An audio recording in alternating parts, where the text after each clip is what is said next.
Hello बच्चों, प्रश्न पढ़ते हैं। एक 11 सेंटीमीटर व्यास वाले बेलनाकार बर्तन में कुछ पानी भरा है। यदि 5.5 सेंटीमीटर भुजा का एक घनाकार ठोस पूरी तरह पानी में डुबो दिया जाए तो बर्तन में पानी की सतह कितने ऊपर उठ जाएगी। तो सबसे पहले हम यहाँ पे मुख्य अवधारणा का प्रयोग करेंगे और हमारे पास यहाँ पे मुख्य अवधारणा बनेगी आर्किमिडीज का सिद्धांत। तो जो हमारे पास यहाँ पे आर्किमिडीज का सिद्धांत है वो यह कहता है कि अगर हम किसी वस्तु को किसी द्रव में पूर्ण या आंशिक रूप से डुबो दे, उस स्थिति में हमारे पास जो विस्थापित द्रव होता है या जल होता है वो हमारे पास आयतन में बराबर होता है वस्तु को डुबाए गए आयतन के बराबर। तो यहाँ पे हमारे पास एक 11 सेंटीमीटर व्यास वाले बेलनाकार बर्तन में कुछ पानी भरा है और यहाँ पे 5 सेंटीमीटर भुजा का एक घनाकार ठोस इसमें हम पूरी तरीके से डुबा देते हैं। तो ये हमारे पास यहाँ पे 5.5 सेंटीमीटर का एक घनाकार ठोस दे रखा है।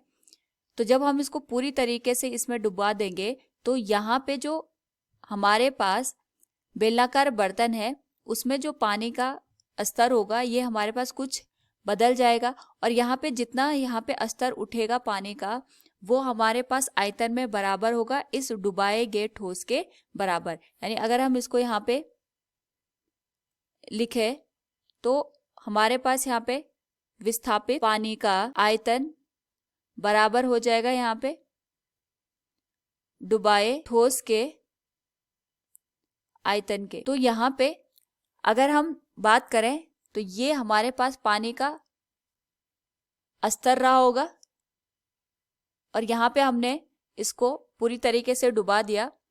तो डुबाने के बाद यहाँ पे हम ये मान के चलते हैं कि जो पानी का स्तर है वो हमारे पास कुछ इस तरीके से यहाँ पे परिवर्तित हो गया और यहाँ पे जितना स्तर यहाँ पानी का बढ़ेगा उस स्थिति में अगर हम देखें तो हमारे पास यहाँ पे पानी का जो नया आयतन होगा वो इस तरीके से यहाँ पे बढ़ जाएगा।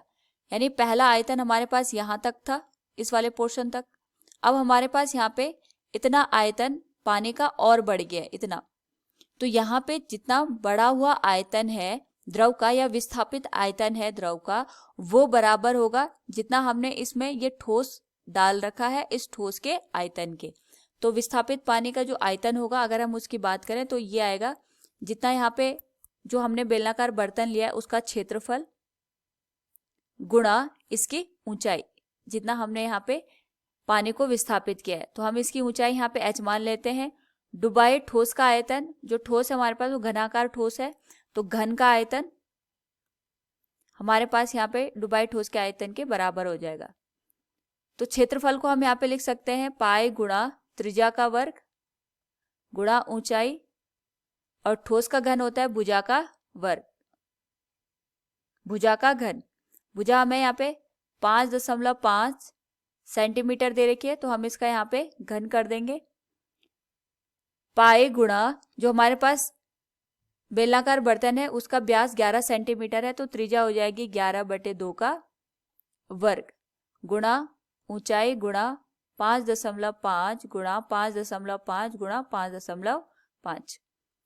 तो यहाँ पे पाई का मान हम 22/7 ले लेते हैं गुणा 11/2 गुणा 11/2 गुणा h बराबर 5.5। इसको हम 3 बार यहाँ पे गुणा करेंगे। तो अगर हम इस पूरे मान को यहाँ पे सॉल्व करें तो हमारे पास आ जाएगा 11 दूनी 22 और 11 पंजे 55, 2 से 2 हमारा हट जाएगा। इसी तरीके से 11 पंजे 55 हो जाएगा और ये भी हो जाएगा 11 पंजे 55। तो अगर हम इन तीनों को गुणा करें तो ये आ जाएगा 0.125 बराबर यहाँ पे हमारे पास आ जाएगा h/14 के। तो जो h का मान आएगा यह आ जाएगा 0.125 गुणा 14 और अगर हम यहाँ पे इसको गुणा करें तो इसका मान आ जाएगा हमारे पास 1.75 सेंटीमीटर के बराबर। यानी जो हमारे पास पानी की सतह ऊपर उठेगी ये 1.75 सेंटीमीटर से ऊपर उठ जाएगी। तो दिए गए प्रश्न के अनुसार अगर हम बात करें यहाँ पे बर्तन में पानी की सतह कितनी ऊपर उठ जाएगी, 1.75 सेंटीमीटर ऊपर उठ जाएगी। उम्मीद है आपको समझ में आया होगा। धन्यवाद।